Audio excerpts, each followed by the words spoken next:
Anime Neko ini menceritakan seorang gadis populer di sekolah dengan tingkat popularitas di atas rata-rata. Cantik, berbakat, jago dalam segala hal, dan juga memiliki rahasia yang terpendam dalam dirinya, orang lain tidak boleh mengetahuinya. Rahasia itu akan menjadi harta karun untuk laki-laki di sekolahnya, kalau sampai mereka mengetahuinya. Gadis ini selalu menjadi pusat perhatian, dan selalu menjadi sorotan di sekolah, saat dimanapun gadis ini berada. Saat di kelas, di kantin dan di tempat lain, selalu saja menarik perhatian banyak orang di sekolah. Ketika seseorang memutuskan untuk menyatakan perasaannya kepada gadis populer itu yang dipastikan hanya untuk cinta sesaat saja, makanya laki-laki pemberani ini menyatakannya kepada gadis ini. Dan dalam pikiran ke depan tentang masa depan dirinya dengan laki-laki di sekolahnya itu yang sedang menyatakan perasaannya kepadanya, adalah suatu hal yang tidak baik untuk gadis itu. Hanya populer, dan tidak bisa menyenangkan bermain PS2 dengannya. Itu bisa saja menjadi suatu hal buruk kalau nanti laki-laki itu akan mengganggu popularitas gadis itu dengan rahasia yang sudah diketahui laki-laki bersamanya, dalam pikiran gadis itu. Dengan segala hal itu, membuat gadis ini banyak yang naksir dan banyak juga yang ditolaknya. Tetapi, gadis populer ini memiliki kekurangan yang orang lain tidak tahu. Menutupi kekurangannya, gadis ini terus-menerus menolak para laki-laki di sekolahnya agar tidak ada yang tahu siapa dirinya yang sebenarnya. Ketika udah jadian, perlahan akan mengenal satu sama lain, tapi karena tidak cocok dan sudah terlanjur mengetahui rahasia si gadis populer ini, reputasinya akan dipertaruhkan. Dari situlah, alasannya kenapa gadis ini tidak mau atau menolak berpacaran dengan laki-laki di sekolahnya yang tidak bisa menyamai kekuatan dan semangatnya dalam hal memuaskan diri dengan berolahraga di ruangan yang telah disiapkan, yaitu kamar gaming mereka nanti. Tapi, gadis ini mempunyai impian untuk mabar dengan 10 orang sekaligus. Semuanya harus dipikirkan matang-matang untuk memilih dan mabar dengan pria yang cocok dengannya.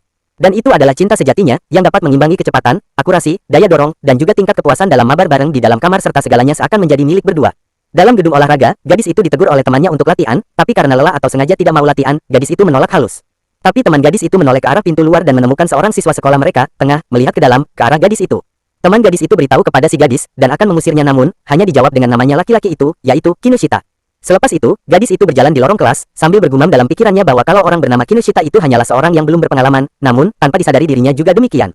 Berjalan sudah cukup jauh, gadis itu masuk ke kelas dan melihat ada Kinoshita di sana, dengan gelagat yang mencurigakan, timbullah dalam pikiran si gadis untuk mengagetkannya.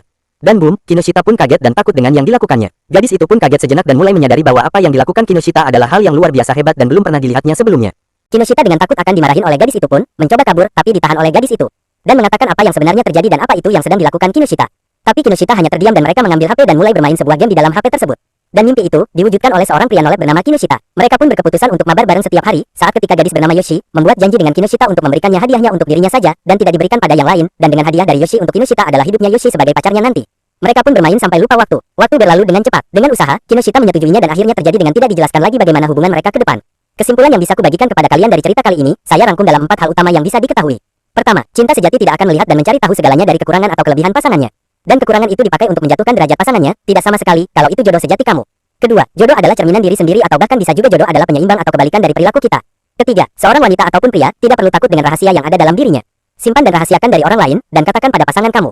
Kalau memang itu jodohmu, sesuai dengan pernyataan di poin pertama. Keempat, punya aset yang besar dan bertenaga, tidak buruk-buruk amat. Baik wanita ataupun pria. Wanita apalagi, tidak perlu takut akan hal itu. Pria juga memiliki daya tarik kalau bertenaga bagi wanita, kalau tidak demikian, tidak apa juga.